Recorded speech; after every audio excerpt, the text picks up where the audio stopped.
Hey guys, welcome to InJayzBraiN. I'm Jay, and today we're going to go on a test drive with Assetto Corsa at Watkins Glen, running the BMW Z4 GT3 car. And then I'm going to also run you around the track a few times on iRacing.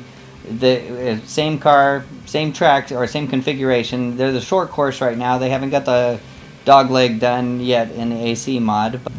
Jumping right into it, and let's just check this little bad boy out. And you see the pit exit's a little off, it looks, from what I remember with iRacing. So that's kind of interesting. Also, you notice the track seems a bit wider than iRacing. And then the baseline of this, I'm already out of gear pretty much.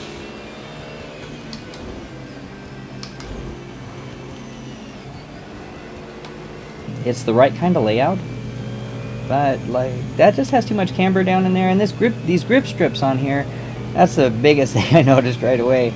Those grip strips, man, you could sit on them and it's just like, oh, okay, you're stuck. You know, you could punch that puppy, it didn't even matter. You couldn't spin if you were on them. And I totally just messed that one completely up, but it's okay. Now, I was asked to come up with a setup and show how my racing lines are on this, and sorry man, sorry, I'm not gonna do it. It's too much work to go through a full setup from baseline or whatnot. I'm sure you can jump into some Assetto Corsa forums and whatnot and get a lot better information than I could give you. I'm really good at taking a good set and making it better, but starting from a baseline, it just takes me hours and hours upon end, and really the only simulator I'd be willing to do that with is iRacing, and that's so sorry about that. I'll show you some racing lines, well, my racing lines I guess in iRacing for this, but I mean you get the idea of how I come in and listen to the car and the shifting points. You just try to be as fluid as possible. That's you try to run the track like you're a water. It just so how the track flows, it'll talk to you, I guess, if you listen.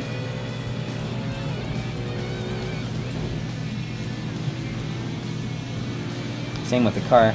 The car definitely will talk to you. Even a simulated car will.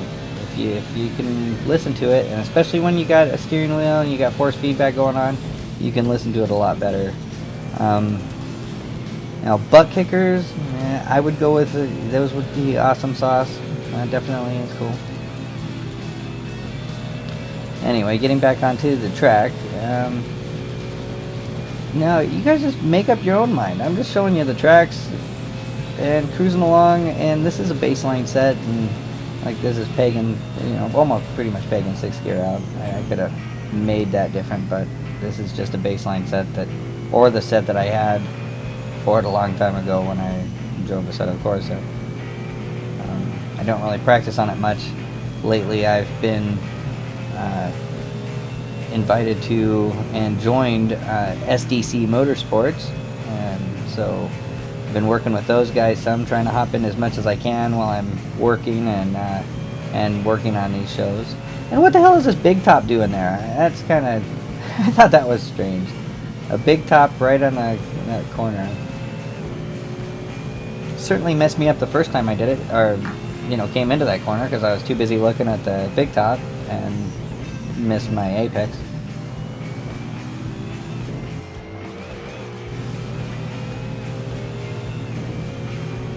Yeah, and I do think Assetto Corsa is a great game. It kicks butt. It's pretty cool. The multiplayer is still, it feels very infantile to me, and I'm all about multiplayer. But for hot laps, though, it's a cool, one to go out and have in your library. I mean, if you have the extra cash, but if you don't have the extra cash and you were thinking about it, or thinking about buying more tracks or cars at iRacing, I would go with the tracks or cars. Mind you, that's just me. But I think that's, for the long term for me, if I want a hot lap, I can jump into a practice, or I could just go test track all by myself. there are downsides. They do go down every now and then as they're updating, and sometimes you have a few hours. Most of the time it's not that long, but sometimes you do have a few hours where you are waiting to get online, and that's when it's nice to have games like these where you can jump in and try these out and mess around with them.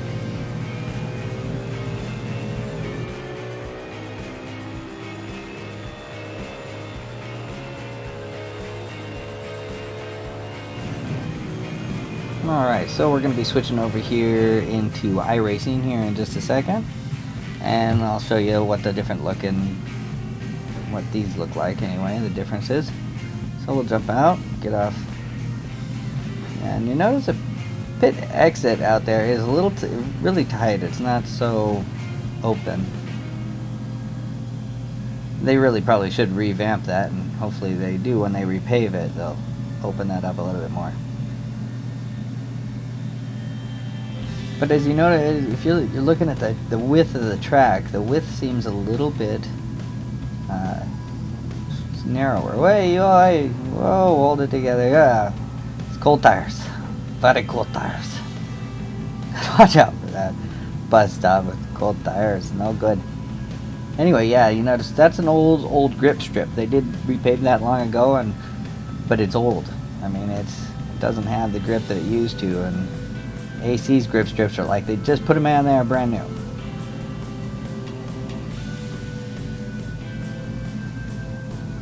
It's really nice that AC got a Watkins Glen mod. They really need it. It's nice. It would be nice for the developers to come out with, you know, a huge thing, or to have these mod guys continue on and make their mod better, or their track better, and open up the dog leg. That would be so nice.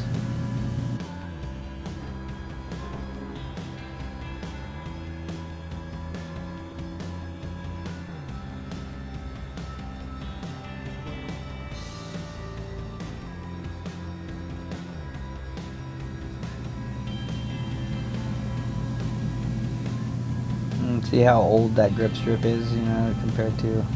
yeah, and you notice the bus stop. Bus stop comes in different. This doesn't have near as much a camber or that bowl shape with that huge grip strip in it either, you know. You can't take that corner near as fast, and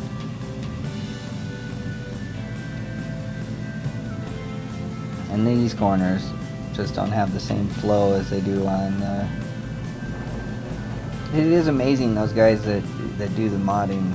I'm just in awe about how much time it takes to sit there making a track and working on it and gathering data and going all over the place, or running other simulators with, you know, that track on it and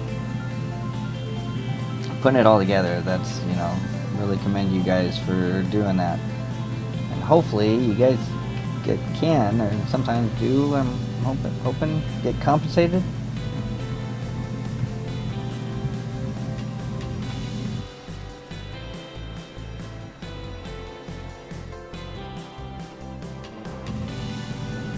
So after we run a couple laps here, then I'm gonna put top and bottom view with Assetto Corsa and iRacing running top and bottom, pretty much starting off the same time, so you can take a look at them right there.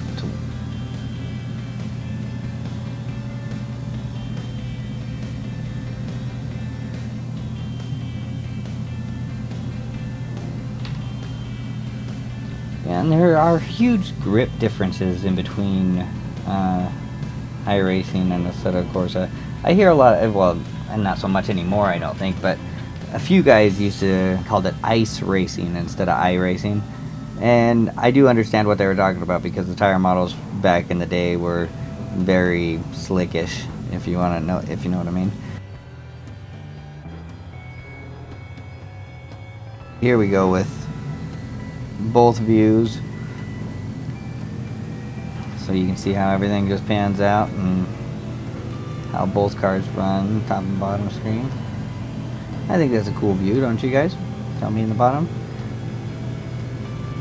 Oh, and I just want to apologize ahead of time, so you guys don't rate me in the comments or whatnot, that the Assetto Corsa, it renders 3 screens at a time, or each separately, so that's why there's a break in the Assetto Corsa top thing where the view just looks weird.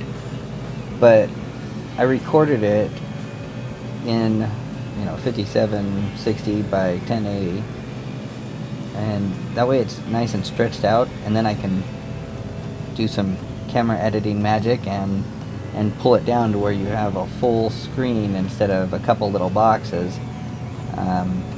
Full screen side to side anyway.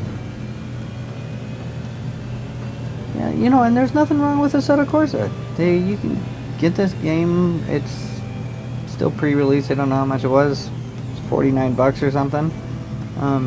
Pretty cheap for a continual, a nice backup game. I'm a big time iRacer. That's where you're gonna find me most of the time, is running iRacing. But it's just really nice to have a different game where you can multiplayer easily, and it seems like the multiplayer is not as multiplayer in like R Factor 2 or Assetto Corsa or any simulator that you aren't losing anything, or you're not going for something. Of course you're going to be, it's just going to be a wreck fest. I mean, because nobody practices, or if they do, they don't practice very much, or they just see, oh hey, there's a bunch of guys in there, I'm going to join and try to race a track that I haven't raced in months, or in a game that I haven't raced in months either, because I've been racing iRacing so much. This is a lot different. It does have a lot better braking, a lot more grip, crazy amount of grip. Like those grip strips, I'm going out and hauling balls in 5th gear, and in iRacing, you got to stick it 4th, and actually I think I'm a 3rd and 4th in that. And these corners down and through here, like I said, you catch that grip strip and it's like, oh, it pulls you right around. It does some in iRacing, but not even close. They're Assetto Corsas, like brand new grip strips. They just laid them this year. iRacing, they did them 20, 30 years ago, and they wore them out still. They need to do them again. It'd be nice. But as you see, there are a few little differences in everything. It's not laser gridded. These are guys that are not making any money doing this, building this track, so they did an awesome job, I think. And it's really cool that Assetto Corsa has Watkins Glen now that you can download and try out. And like that hill, the hill and the crest, it's, you got too much of a hill there. First turn is really good. First turn seems pretty decent, really pretty close. 3 and 4, you're alright. But, I'm just showing this to you guys. Let you decide. I'm not trying to tell you what to do or who to go to or whatever. Just check them out. I really think you all should be iRacing members. If you're not, you're missing out. Seriously missing out. Because there's huge leagues in iRacing as well. So if you're like, well, I only run leagues, well, there you go. Now you don't have to also buy a different console game every freaking year when they come out. Or like Forza with their 2 and 3 stinking console. What the hell with the... Oh, Forza Horizon. Forza Horizon 2 already. Really? Thank God. Let's suck as much money out of you as you can. That's cool. Plus you now have to have an Xbox One. Oh, and besides pay for internet, so you're paying $15 a month, which is $3 more than your iRacing subscription. You're buying $60 worth of games, or what I did is I went out like every 2 or 3 months or so. I was like, okay, I want to buy a new game, but instead of buying a new game, I would buy iRacing content. So I would spend the money that I would spend on a different game or whatnot on the iRacing content, and if you buy 3 or more, you get a discount. You buy 6 or more, you get a great discount. Almost the best until you own 100% content, and then you get the best discount overall anytime you buy after that. But that's the way to go, guys. That's the only way to go. You know, every 2-3 months or so, throw another $60 into iRacing, get a bunch of tracks, you know, fill up your, you know, cars, rock and roll that way. Way better than wasting your money on title after title and console after console. So until next time, guys, stay frosty. Icy hot. Later.